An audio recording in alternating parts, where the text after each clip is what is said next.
Welcome to Storytime Sunday. So let's get caught up because I came into the shop today to try to take care of some business ownership things, right? Which is something I've been definitely lacking on a lot of. So I want to give an update on this Toyota Tundra because I kind of forgot to mention a little bit more about it. And, the last video I did, we started talking about a little bit of the mobile stuff. And there's some interest in talking about that. So we're going to talk about two different things on the mobile side to kind of give you a little more perspective and a little bit of story time. We'll do a little bit of a toolbox tour and the shop equipment I have here to kind of show you what we use on the daily, right? So update on the Toyota. We got one side axle bearing done on it, and even though there's like instructions and some YouTube videos, it still was a little bit of a struggle. We ended up making a mistake on one of the bearings. We were able to fix it without replacing it, thank God, because it's a $380 bearing or $300 bearing my cost or something like that. So we're able to fix that, hopefully. And then we're halfway through the other side. So this is the bearing that came out of the axle, the one that was bad. This is the one that's still obviously in the backing plate. All the Toyota parts. This kit on eBay from, let's see, there's the old bearing there. Really good quality kit. I have the parts saved. We should be able to do most of the axles that we need to do, Toyota-wise, if my technician will do them. He just said he doesn't want to do them ever again. The book time on axle bearings to do both of them is only like 6 hours. Like, we're not doing those again for probably going to be at least 8 to do axle bearings on any Toyota if we decide to do it again. Obviously I wanted this thing done to have some kind of net profit for the week. We ended up with a little bit of net profit for this week, but last week was a negative. So, but yeah, that's kind of what's going on with that one. The Toyota is the Sebring convertibles in the shop because the window's stuck down. So we're leaving that in the shop. So let me show you, we'll start with showing you what I was using when I first went mobile. I went to a print shop, okay? And I wanted carbon copy invoices and I wanted specific ones made. So we started off with one and we modified, and they modified them and to like my liking. And let me show you what we had here. So this is my old business when I was mobile. I had a Chevy Astro van that had this logo on the back windows. And the V6 that was in it started to, the thrust bearing was going in it, so I was losing oil pressure, and I did an LS swap into it. Things have changed a lot, right? But I suggest if you're going to go this route and not get a proper shop management software, things I want to point out to you on this is that we have a dollar amount approved. They have to sign it. And then when the work completed, they have to sign that it's completed. And then there's 2 different terms and conditions that they need to initial. My terms and conditions now for my shop, it's 11 lines long. So things that you need to be thinking about for that stuff. And then we have the description of work. Towards the end, I was really wishing that maybe the description of work was over here and then this was over here, because I ran out of a lot of space to get like proper write-ups and stuff. Now, most of the stuff that you guys are going to be doing as mobile, you're going to be doing the low-hanging fruit, the easy work. I really suggest that you not get into heavy diag and that kind of stuff. If you're running like a 250 or a 300% rule of your shop or your business, and you're doing a full inspection and like a digital vehicle inspection on those things, then I really suggest that you go out and get some kind of proper SMS that's cloud-based. I had a laptop on my truck. Before I closed the business down, I replaced the Chevy Astro van with a 14-foot Grumman step van, and that was great. I had 2 toolboxes in there. All of my equipment did AC work. So I had my scale and my bottle and recovery tank. So we were still able to do proper AC work. The laptop, I would hotspot my phone and we would run all of that. And I was running Shopware. They have a, like their light version of their mobile version. At the time, it was like $150 a month. It's still really cheap in my opinion. And then I was running Mitchell for my service information and labor times.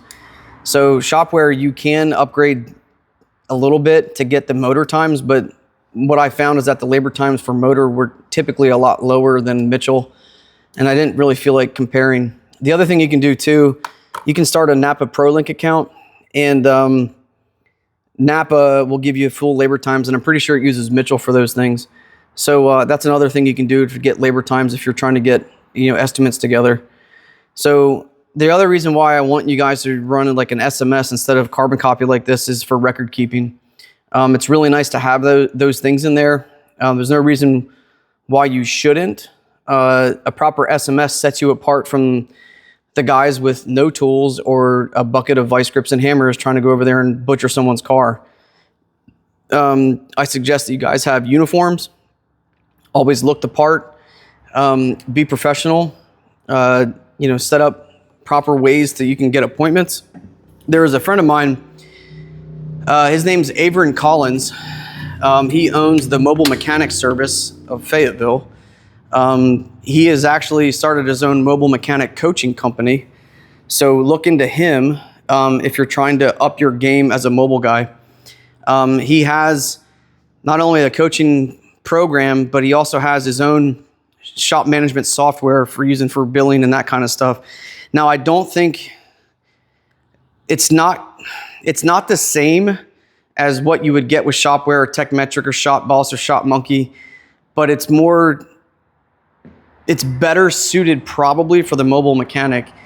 It might be missing some of the analytics, but definitely look him up and get into on Sundays in the afternoons.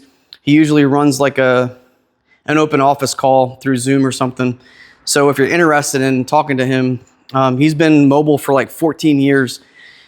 He is probably the leading mobile mechanic when it comes to professionalism and like what he calls the white glove service.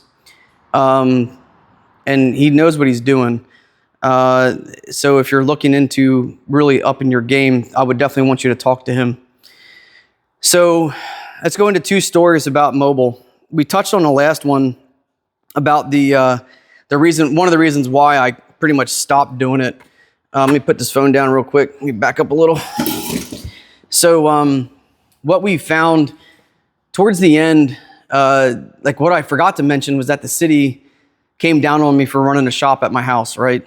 And I worked on all my neighbors' cars, but there was one guy that had barking dogs all the time.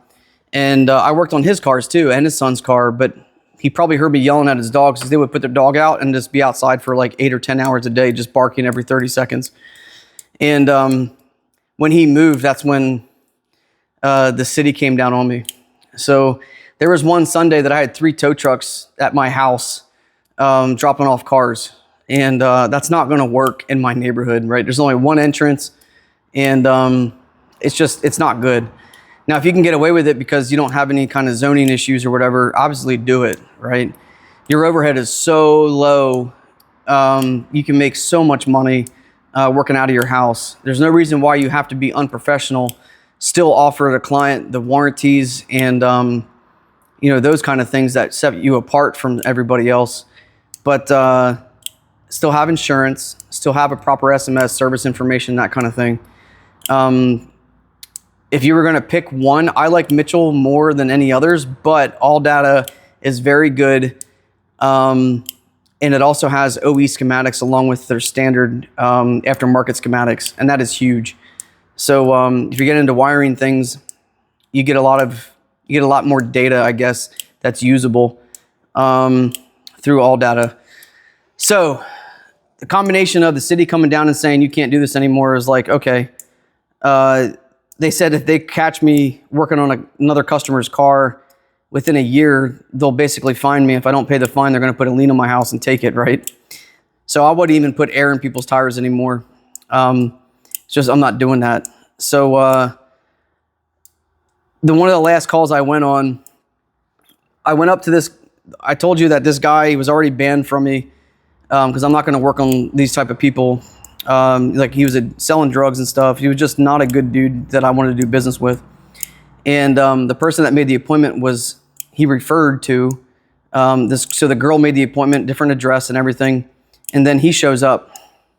It's like, oh, great. And it was a Honda Accord that's been sitting for a year or two. And, they wanted it to start. And it's like, okay, how I did my pricing, I charged $129.50 or something like that to show up at your place, okay? And that included 0.4 to do a quick diag on the vehicle. So when you are going to go into further testing, you have to get approval for that. If I only have 24 minutes to diagnose a car, then you have to be able to explain to them like, hey, this is what I can do for you within this time. If I have to go into further, like it's going to cost you X amount of dollars, to move on. We really don't talk about time with the customer. Typically, we only talk about dollars, right? And this is why having a really good terms and conditions when they make an appointment, which is what I had through AutoOps, is who I was using for my online scheduler. They had to agree to these things before the appointment was even made. And the problem was the girl made the appointment, read through that stuff, then he shows up and he has a better idea of how to run a business than me, apparently. And when I show up there's no battery in the car, or the battery's dead. My jump box will only do so much. I have no way to charge the battery. I have extension cables, but there's no external, power source to charge the battery. So even if I'm charging the battery to try to get it to come back, it's going to take hours to charge the battery, or at least half an hour. It's not going to take a charge because it's been sitting there for 2 years with the battery connected. So then he's like, well, take the battery out of my S10 and pop it in there and then do it. I'm like, well, look, we can do all that stuff, but how much time am I, like, you're paying me to do all this stuff, and then we're not going to have any time to actually diagnose the car. And he's like, he said he owns a business, okay? This is how this conversation kind of went like crazy. He said he owns a business, and he does like tint or something, I don't know. And he said that he has a shop where I knew the shop was. He said that was his shop. And I was like, okay. So then as I'm going through it, and I'm like, we're swapping batteries and stuff. And I tell him, like, look, man, it's $129.50, but you only get 24 minutes of my time within that. And I'm like, the car was written up as a cranky no start. Not that it was sitting for 2 years, because that would have changed everything up front.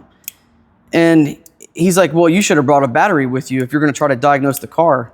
I'm like, so what? I'm going to go get a battery, bring it here, sell it to you, not sell it to you, put it in the car, then take it back and then return it for money? Like, none of that makes sense.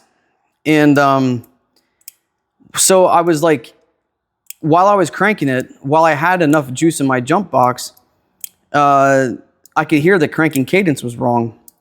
And I'm like, dude, it sounds to me like the timing's jumped, but I can't tell until we get further into testing, and I need a good battery. So I'm like, I have to put a battery in it. And he said, well, you should have brought a battery with you. No, that's not how it works. And then I was like, okay, business owner to business owner. And I had a conversation with him like, dude, this is really hard to do this without having like more information and that kind of stuff.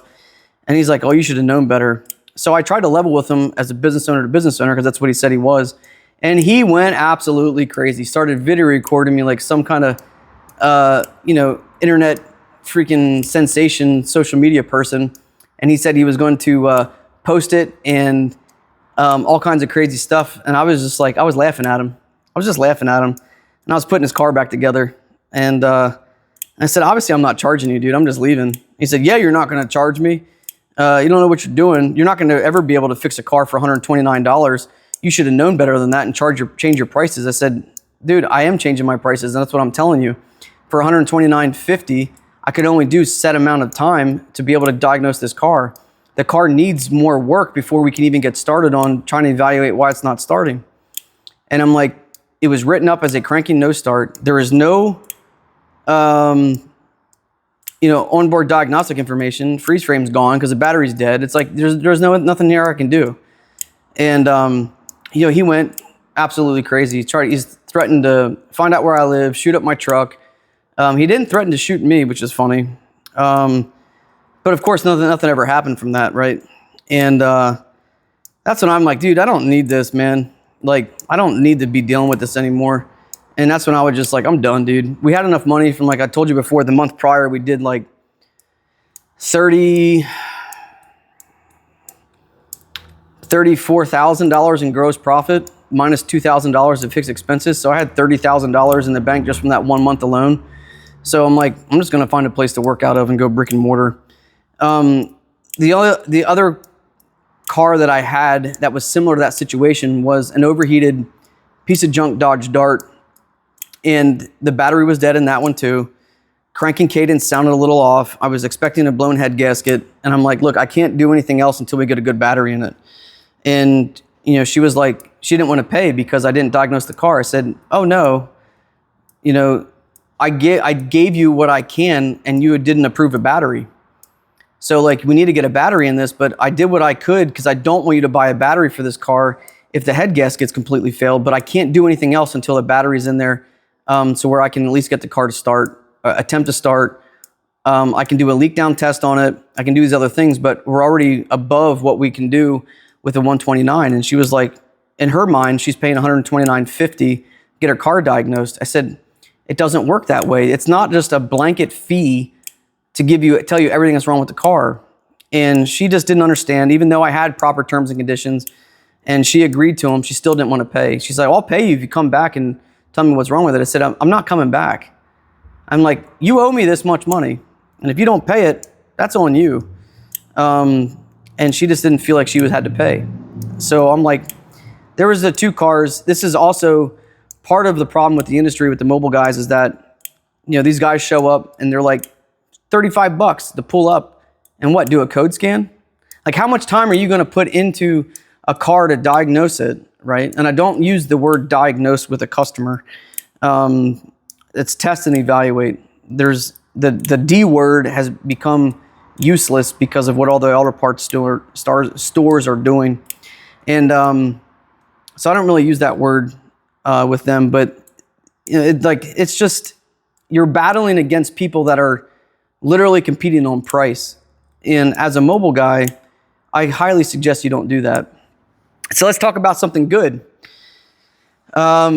Before I was even fully done, I had insurance that I was trying to get. And about 2 months into me starting my mobile mechanic business, I'm still in the Army. Maybe it was 3 months because I was past my 30-day convalescent leave for wearing like a neck brace from spine surgery. I was probably 3 months in, and I get a phone call from somebody that's on post that has the contract for running all the school buses for Fort Bragg. There was 35 buses, I think it was 35 buses. They needed DOT inspections and some normal repairs being done on the cars. We had a few check engine lights, some brake work, and a lot of air conditioning stuff. And they didn't want to pay like the travel fees. I said, yeah, I get that, right? But they needed work done consistently. And in a month, I did $30,000 worth of repairs to one client within a month. That is who you're looking for, okay? You don't have to travel around. What I suggest you do is try to get into a fleet style account. And let's say that, you know, you get into a fleet account right towards the end. I was advertising for fleet work and they all pretty much have the same cars. So I could have stock of, you know, filters and brakes and that kind of stuff in stock so we can just blast that stuff in and out. And right towards the very end, I was in contact with a plumbing company that had 52 trucks, I think. That's what you're looking for, okay? Try to get as much clientele as you can without going into the Facebook pages. Every day there's someone asking for a mobile mechanic on the local Facebook group, and there's the same 12 people all the time using AI flyers. There's no differentiating factors between any of them except for one of them. Their color is pink because it's a female-owned business. I have no idea if any of them are insured. I just don't know. That is who you don't want to be. So you can make a lot of money being mobile. Part of that comes from you not having a crazy amount of fixed expenses. You don't need a lot of expenses for those kind of things. I do suggest insurance. I do suggest a proper shop management software and online scheduler. But after that, you don't really need a lot. You should just get a very basic website, just so there's a landing page and maybe a link to your online scheduler. That would be ideal, okay? So I was fortunate enough to, in 2.5 years, I only had like those 2 clients that were that bad, okay? For the most part, everyone I had was really good, but none of those people came over to the brick and mortar side. And we sent text messages to everybody. They were just looking for their cars to get fixed, cheap and fast. That's not the clientele you want when you're brick and mortar, okay? Am I upset they didn't show back up? Not really. You know, that's not who we really want in the shop. But what it did do is it allowed us to gain a really good Google page with a lot of reviews that translated really well into search engine optimization, and then bring it into here. So that is what the advantage of being mobile was. I was fortunate enough when I had guys reaching out to me from like marketing companies, and they would do analysis of my area, and I was number 1 within 8 miles of like searching for mobile mechanic near me. So that was huge, right? And then when you see that, and then you see I got 4.9 stars on Google or whatever, people are going to call you with a lot of reviews. I had a Facebook page. We would update that a little bit, but nowhere near as often as I should, even now. So, you know, that was, I had a free Google page website, and it was perfect. It tied right into your Google page, your business profile. So it was really easy. All the reviews transferred over, the pictures transfer over. So it was really nice set up for what it was, for how much it cost, which is $0 and no maintenance. Like, it was just that easy. And then they stopped doing that. The other thing you need to do is that when you get your website, you need to get verified. Now, because I was mobile, I didn't want to put an address down. So Google sent me a postcard with the unpublished address. I had to like log in and say the number on the postcard was number 86. I'm like, yep, you're verified. It's a real person, a real business. So that was huge. Excuse me. So being mobile is okay. Just be better than 90% of the people out there, and you're going to do just fine. Dude, you better back your work. Do not be that shop. And if you're not comfortable doing something, everyone's at a different skill level, right? And if you're not comfortable with doing something, do not do it, all right? That's what happens. People will take a car apart. We have a Kia that called here a few weeks ago. Mobile mechanic came out to do timing chains, took their engine all the way apart, then left and never came back. Like, who is going to put that car back together again? You know, it's just like, I don't want to do that. And then if I feel bad for them, they pull at my heartstrings a little bit. I told the wife to call him back and say, yeah, we can do this. It's if we do anything, it's going to be cash up front. And I forget what the estimate came out to. It was like $2,000 for us to put it back together. And cash up front, because I'm not going to be responsible for someone else's mess up. And even then, you can still get held liable, because who's to prove that, you know, it was done right the first time, or when we put it together, we didn't screw something up. So just be really careful about doing that. So that was the mobile stories. We gave you an update on the Toyota Tundra. Yes, we're not done with it, but it is coming down to the final thing.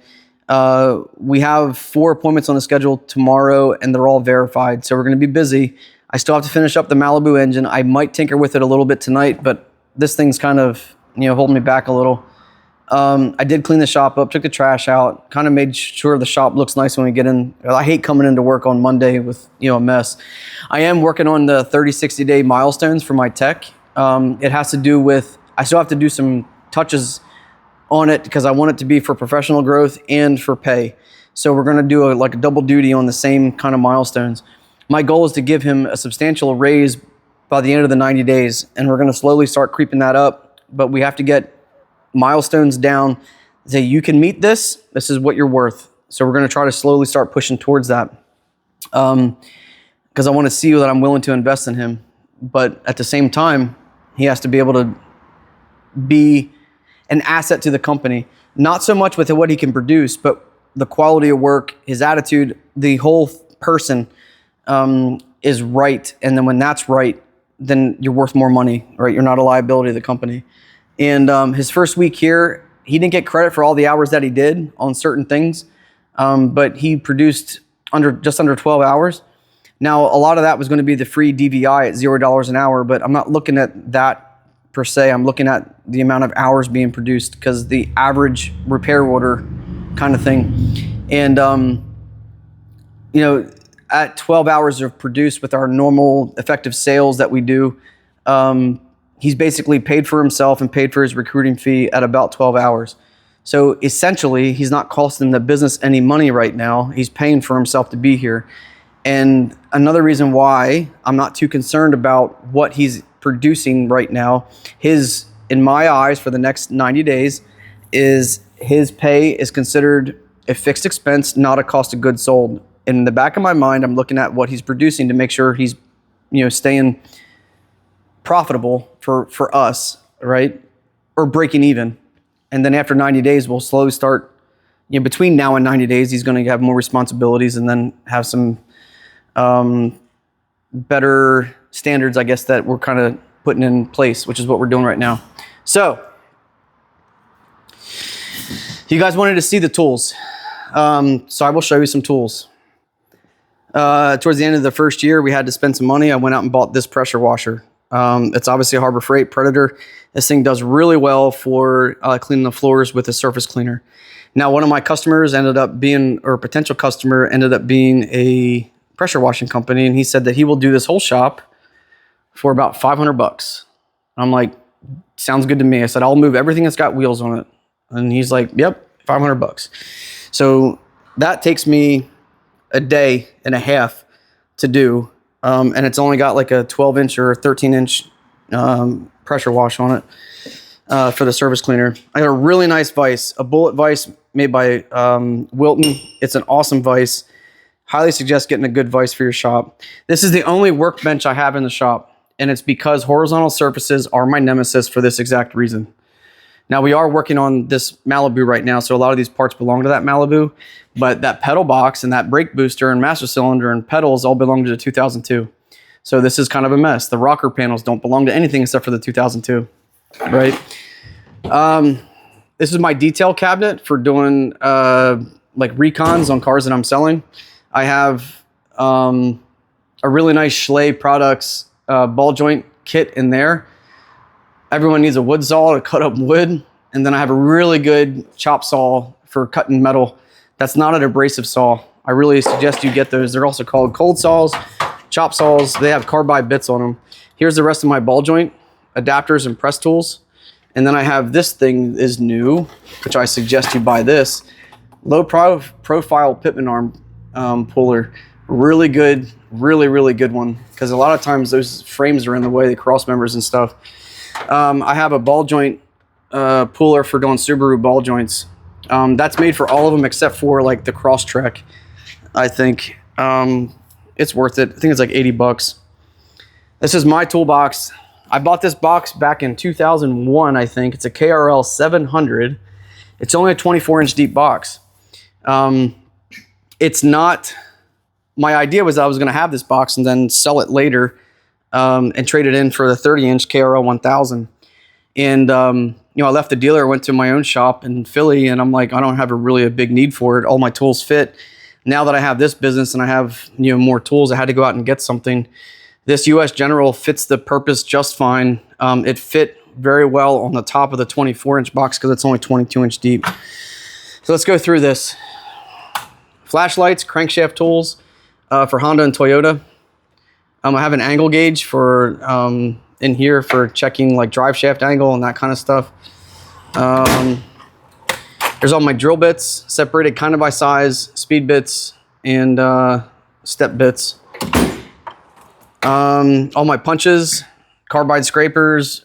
I got 2 dial indicators. And this is all my like bigger specialty sockets. I got some chrome jobs down there for pulling wheels and like custom wheels, axles. I got some filter cups and that kind of stuff. Weighted sockets. This is a really good set from OEM Tools for crankshaft pulleys and really stuck lug nuts on if you can fit them in there. And of course the low pro. oil filter setup. This is kind of my undercar drawer. This is something that I didn't know existed until like this year. For pulling the Jesus clips off of trans coolers and oil coolers. Bro, 26 years of freaking using a pick to get those clips out, and there's a tool for it. Like, this is the bad thing about being a dealer tech and going out into the industry and kind of learning on your own. You just don't know some of this stuff exists. Like, I am not the guy for doing U-joints and ball joints, man. We don't have that problem in Volkswagen, right? And so there's all kinds of stuff that I just don't know. This is a really good seal puller for pulling seals, like crankshaft seals, camshaft seals, and that kind of stuff. It's just a mini puller, but it works really, really well. This is a cheap joint separator. There's another cool seal puller. This guy right here, I showed you this before in another video. Highly, highly suggest this joint separator for Mueller cups. It comes with 3 fingers, and I'm telling you, man, this thing is awesome. Do not be beating aluminum knuckles trying to get joints separated. This is absolutely worth it. I did buy this old drum gauge so I can measure rotors easier to make sure we're getting the right size rotors when we order them. We don't do too many drum brakes. We do use it for that, obviously, when we need to. Axle puller for your slide hammer.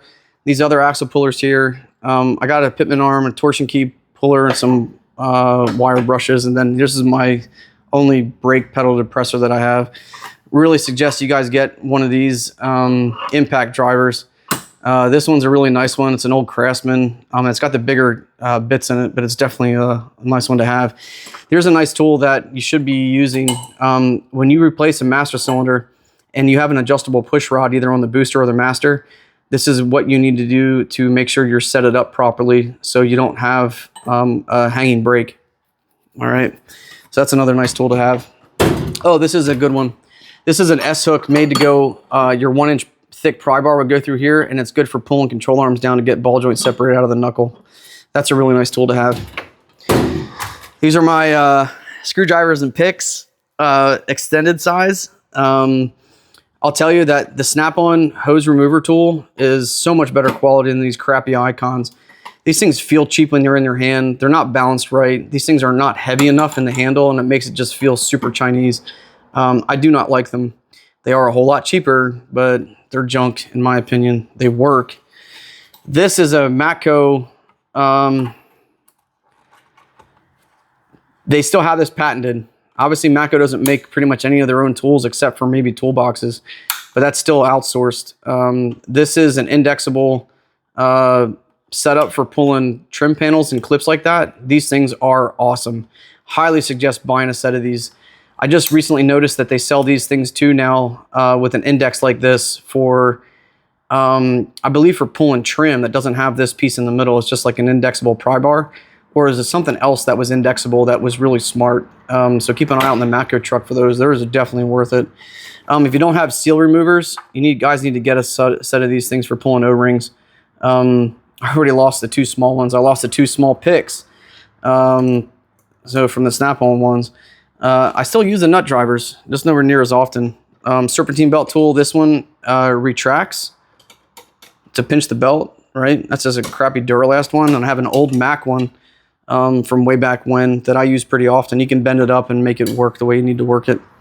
Some cheap pry bars. This is like the only pry bar that I have left from my initial purchase 26 years ago. The rest of them are gone, lost. My plier drawer. This is an Icon version. I'm going to give this a shot. It was worth the cost difference on this versus Snap-on. It was worth it to give it a shot and try to do it. It should be in my alignment box, but it's in here. The problem with this drawer is nicer than Snap-on because of the depth of it, but it's still not quite deep enough to get a lot of the pliers up, right? So if they have spring-loaded handles in them like this, they can be a little bit of an issue. But yeah, this is a really nice hose clamp tool. A lot wider jaws on it, so you can get a lot better hose clamps.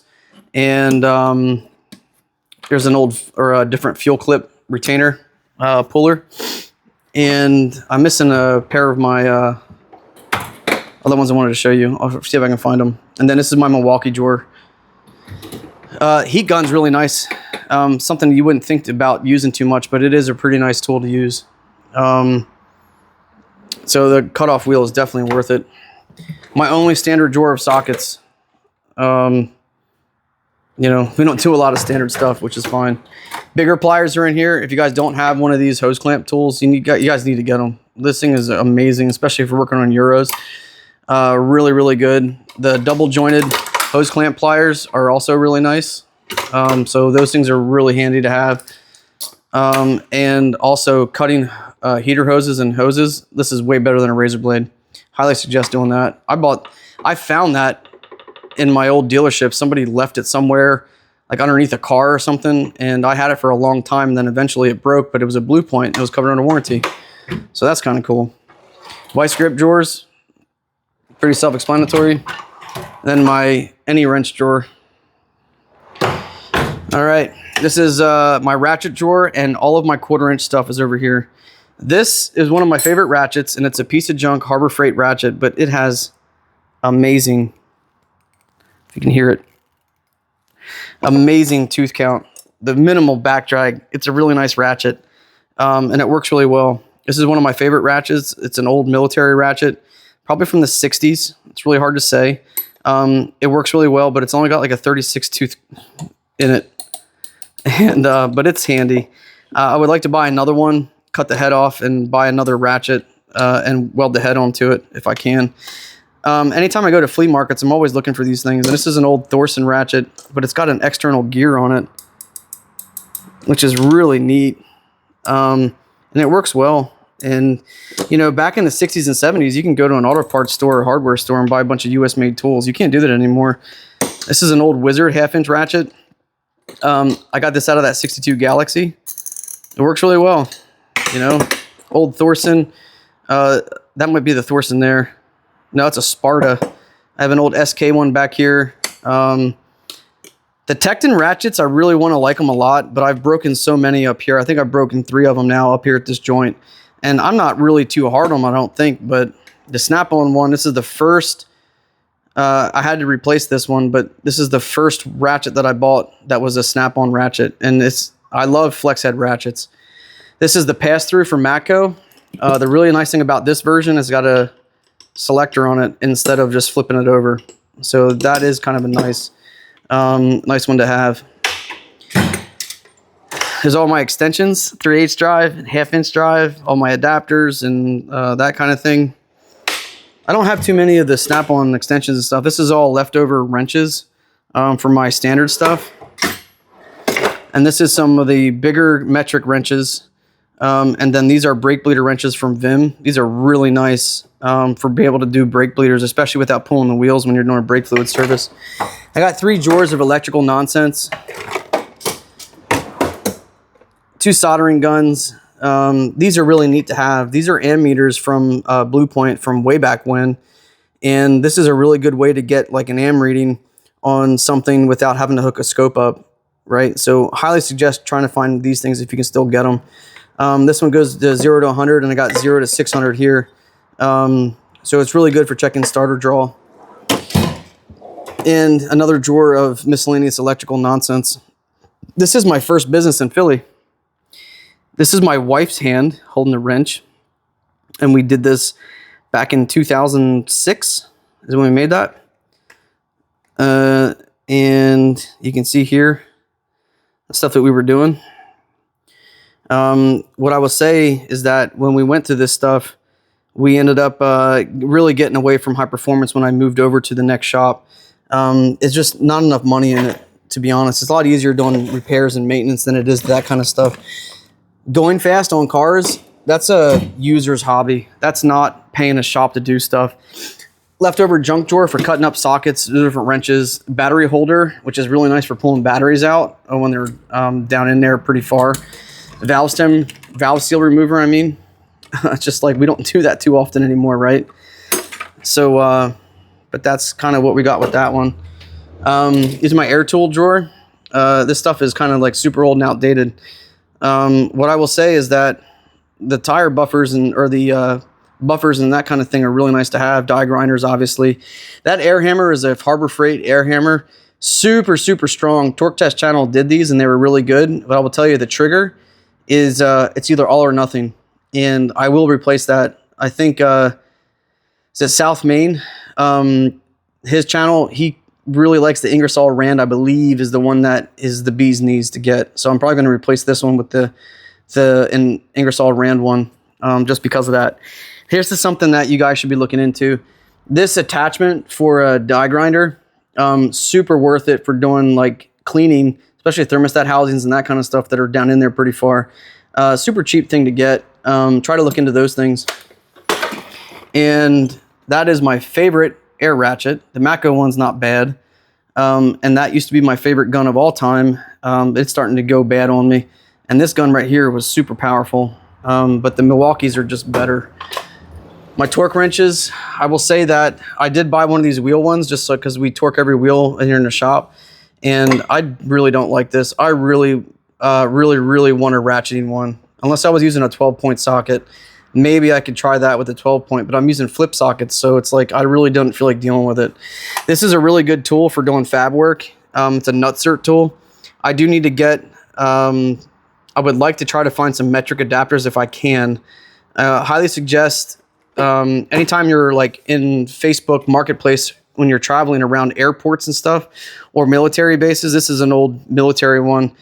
You can find these on Facebook usually, because they just get rid of them. They're really used for airframe, so you can kind of get away with trying to find some of those good deals if you're around that area. Hot glue gun is something people don't think about. It's really good for like potting plugs, holding things together. Highly suggest getting a hot glue gun. This is a good tool for pulling pulleys, holding things still, spinning engines over, that kind of stuff. I've got some old Volkswagen timing tools for the 2.8 V8s. And obviously a rivet gun, big ass pipe wrench. This is the Lyle tool that they use for cleaning radiators and condensers. I've used it once and it works really well. It's a nice tool to have. This is my standard drawer of wrenches. I do have a snap-on set up until you get into the large ones. Then it's like, if I find a wrench that fits, it goes in there. These thin wrenches from Cornwell are really nice, but it was missing 11/16. I had to make my own 11/16. So I'm like, dude, what the heck's wrong with you guys? And then I wanted big wrenches, and it was easier to buy these little guys than use a jack handle on them if I needed to. So that goes down as low as 3/4 up to 2-inch. Harbor Freight gear wrenches. I wanted to show you some speed wrenches. These are really neat.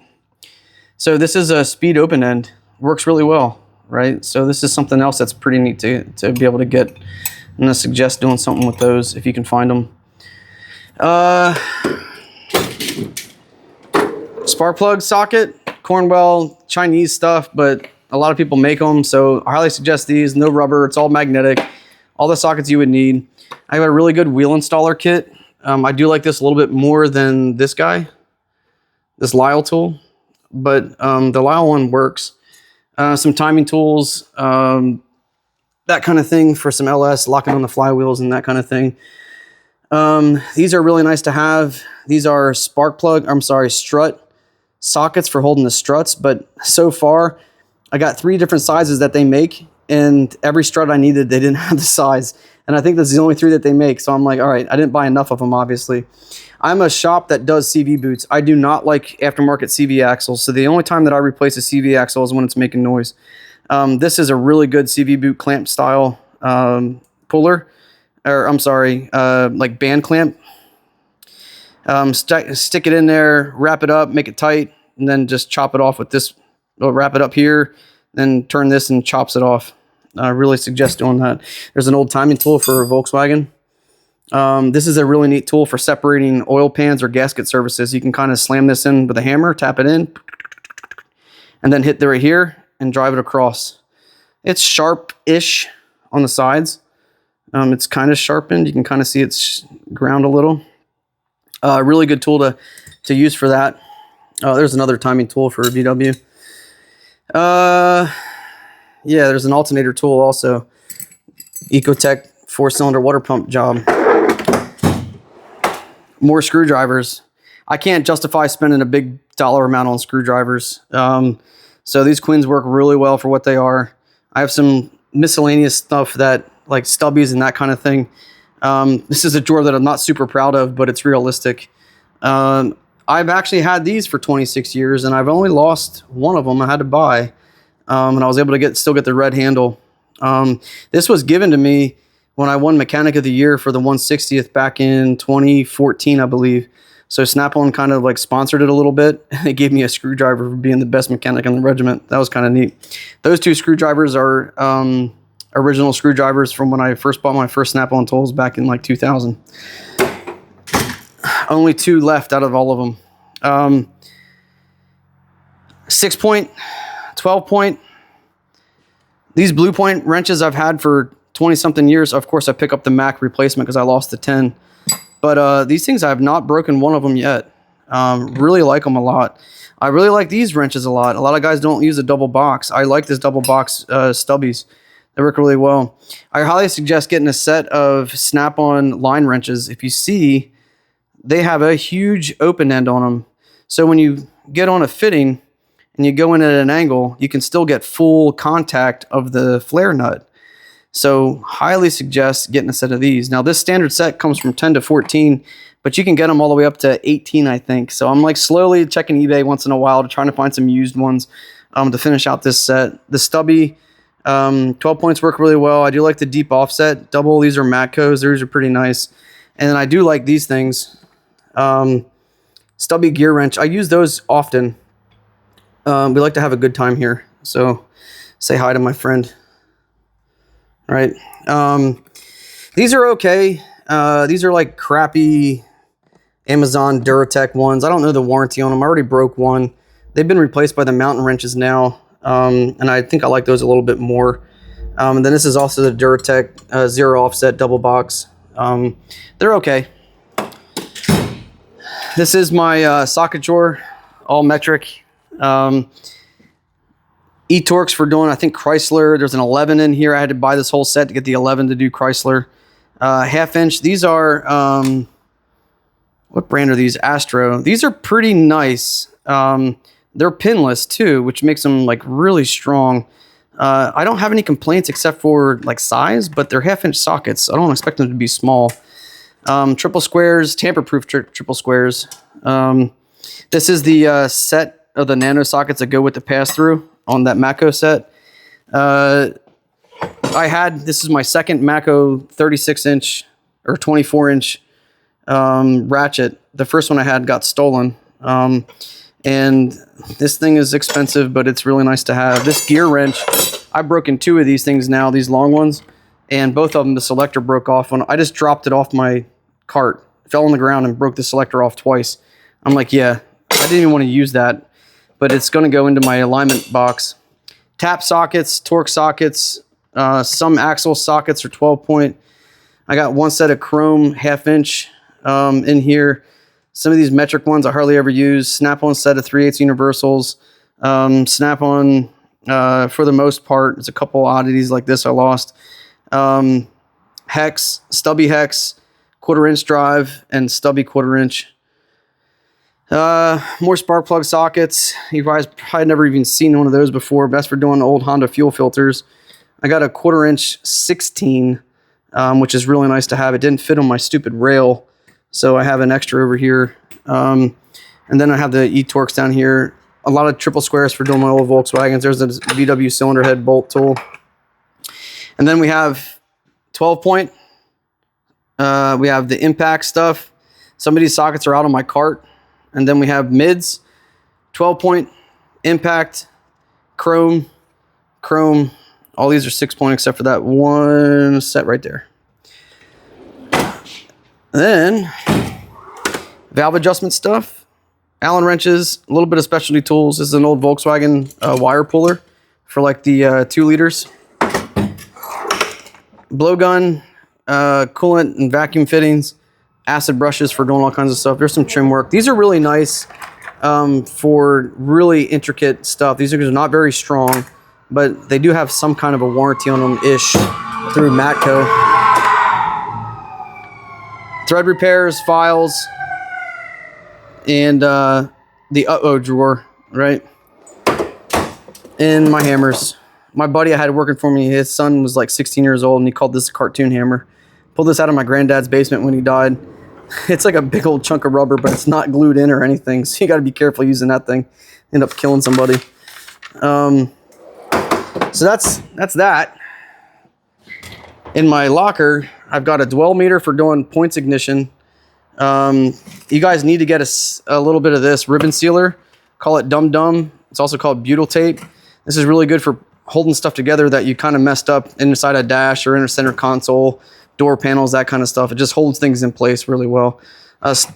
Punch set. This is a good tool for cutting sheet metal. Brake flaring kit. I don't even know what this is. I think that's a precision. I don't even know what it is. Cam degree kit. How many times have you ever degreed a cam? So that's what that is. Puller sets. 2-jaw, 3-jaw pullers. This is a Harbor Freight 3/4 drive socket set in metric. This is all my hydraulics, fittings and stuff in here, and some compression stuff. Most of that stuff is out. Backup code popper, VAGCOM for doing VW work. I got a 12-volt power supply, and then I have a bench harness for doing HP tuners on old LS computers. A bunch of clutch alignment tools that we don't even do clutches anymore, even though we just sold one. And I have some other extra leads and that kind of thing. And then I have some bulkhead connectors and radio install kits. Just kidding. Let's see what's in here. Assembly lube is a good thing to have around. Highly suggest that. Copper spray gasket for all you guys that love that stuff. I know they probably ostracize me for that. Dielectric grease is really good to have.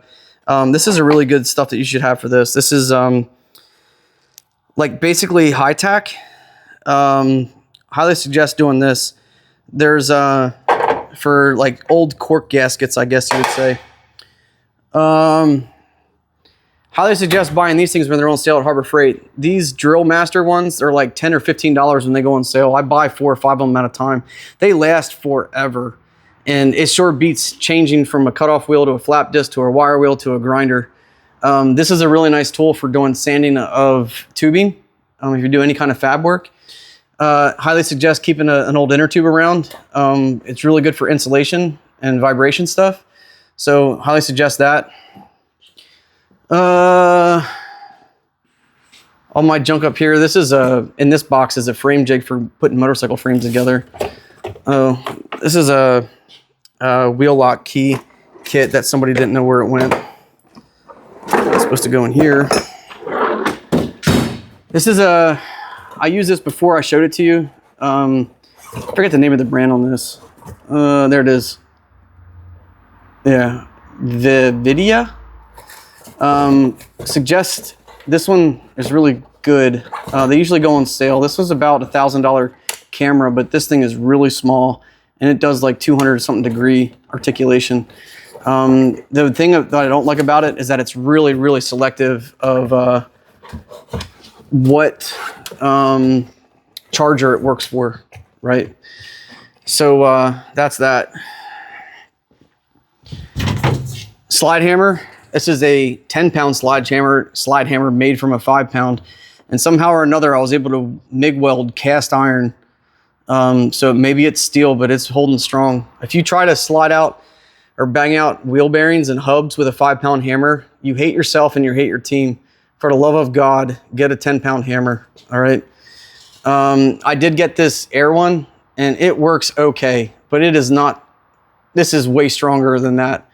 And I don't know if you even held it on there for an hour, whether or not it would actually do what it needs to do, because you really need the weight. This is that chassis ear that I showed you before, the Steelman Wireless 2 chassis ear. Very, very good tool. Here is the stuff to make battery cables. I got there, and I got some inventory up here for making battery terminals. This is a brake flare tool. This thing is awesome. If you're making any brake lines and you can get them off of the car, highly suggest buying this kit. This is an Amazon kit. It's probably just the same thing as the Eastwood.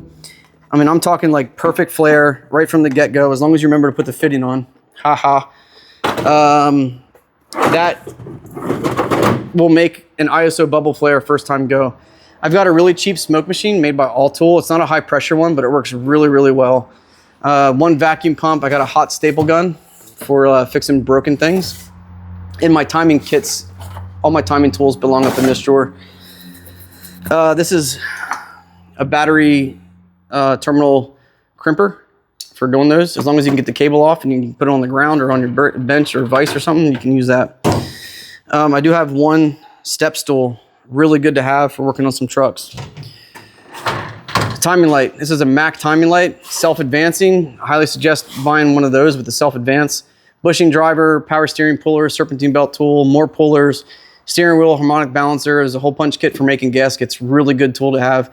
More balancers, all different styles, I guess you would say. Snap ring, convertible snap ring pliers from Snap-on, freaking awesome. And another puller kit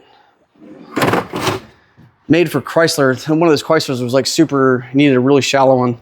Another balancer kit, tap and die set, alternator pulley kit for pulling alternator pulleys off, and another cheap, well, it's a Snap-on, but small US made, and an electric Dremel. So that's that. I already showed you the Diag cart, a really nice manual battery charger. Highly suggest one of those. There's my inspection machine, a normal standard battery pack. And I do have a lithium one, but it's missing. I don't know where it's at. Probably in someone's car. Of course, they don't return it. This is a really nice RTI brake fluid service machine. It does all 4 ports at the same time. So you can flush them out a car. And then all these adapters were missing when I got it. But I ended up buying this kit. I had to wait 2 months for it. It's made in America. There's only like 2 cars I found that I don't have adapters for. That price on that runs from anywhere from $400 to like $650, depending on who you buy it from. I just bought this coolant service machine. I have not used it yet. So we're gonna see how that works on one of our cars probably. If you're buying lifts, I love these rotary SPAO10 lifts. Very, very good lifts. Highly suggest those things. This is an Advantage lift made out of, well, it's made in China. The company's out of Pennsylvania.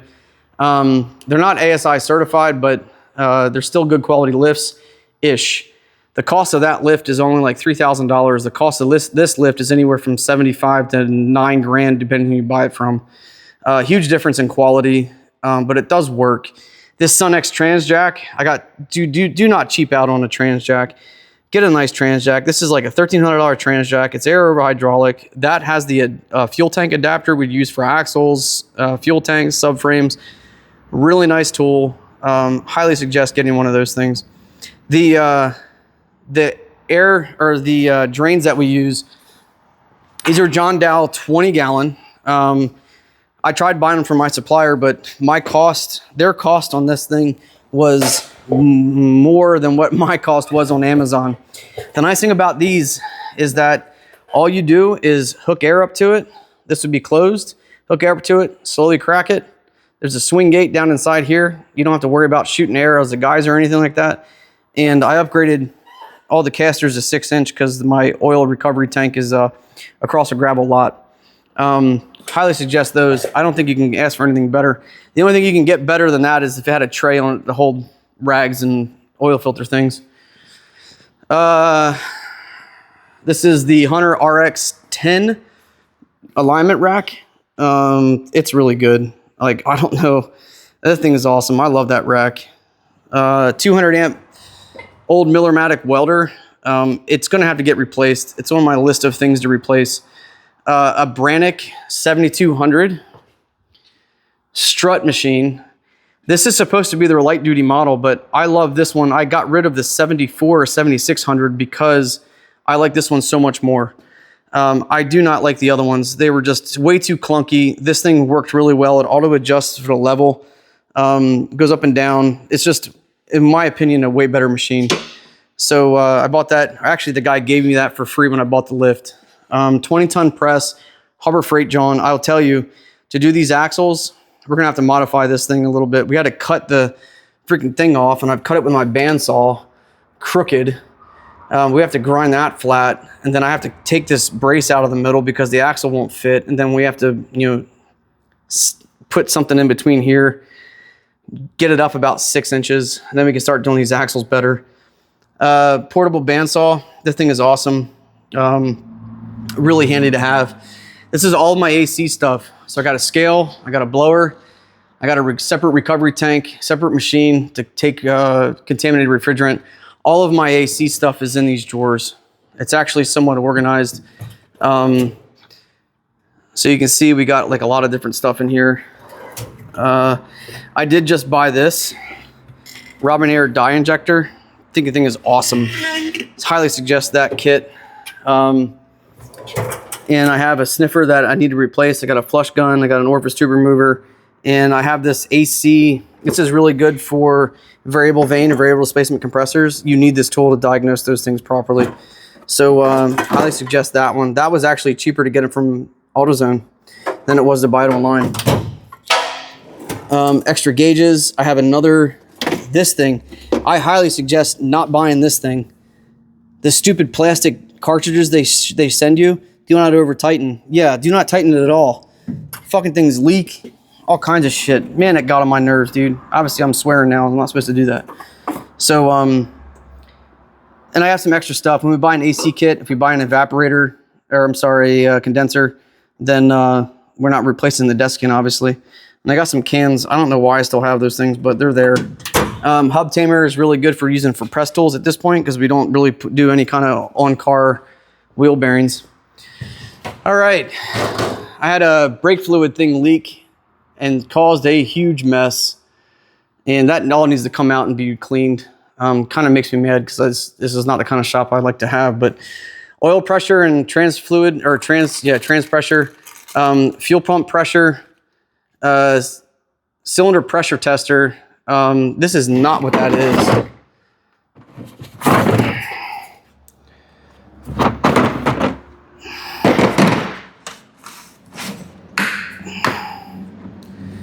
It's for doing diesels. So it is a diesel pressure tester, which is, I guess it is that, but go through injectors like that one or glow plugs like that one. But that's like an 800 PSI John.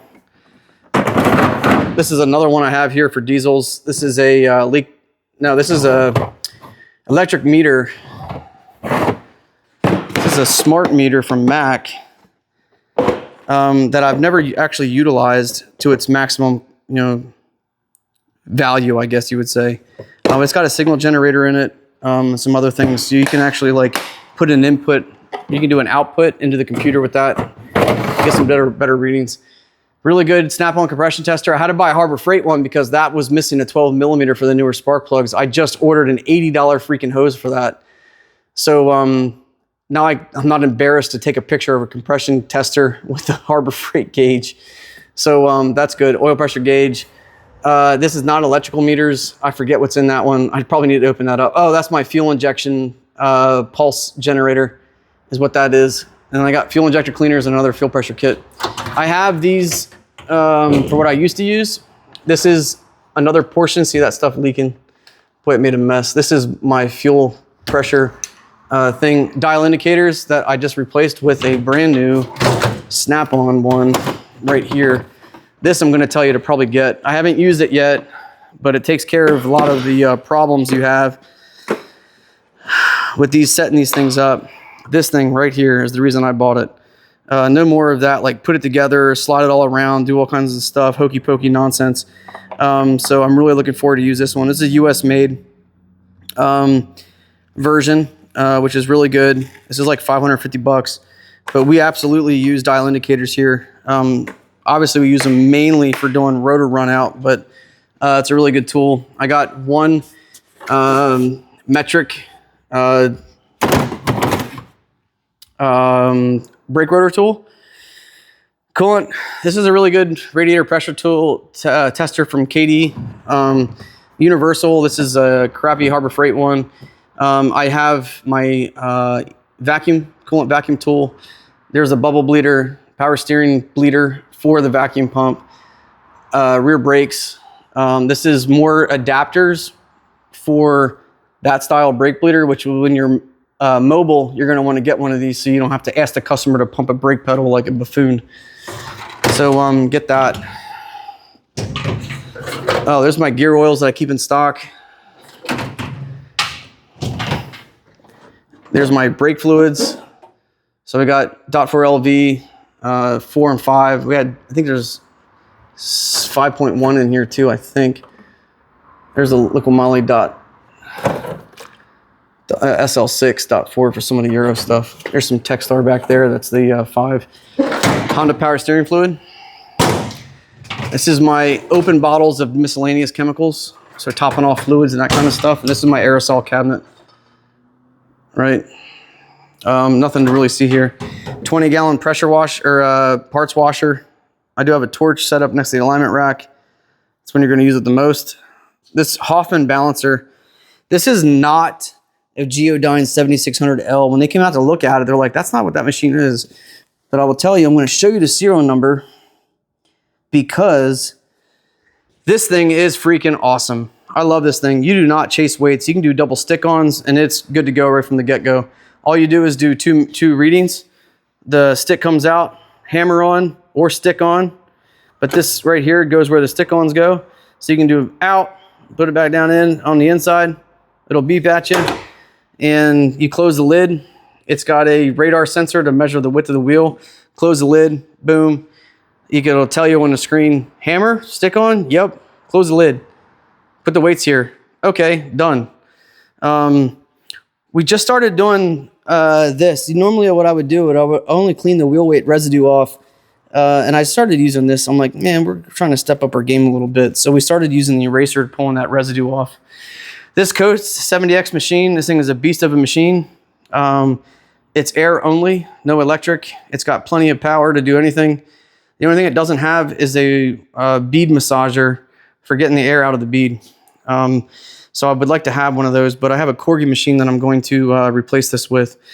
My tech did not put the hose together right, and that doesn't fly in my shop. So on Monday, he's going to come in and learn how to put a hose back on the wall. So I'm like, dude, come on, man.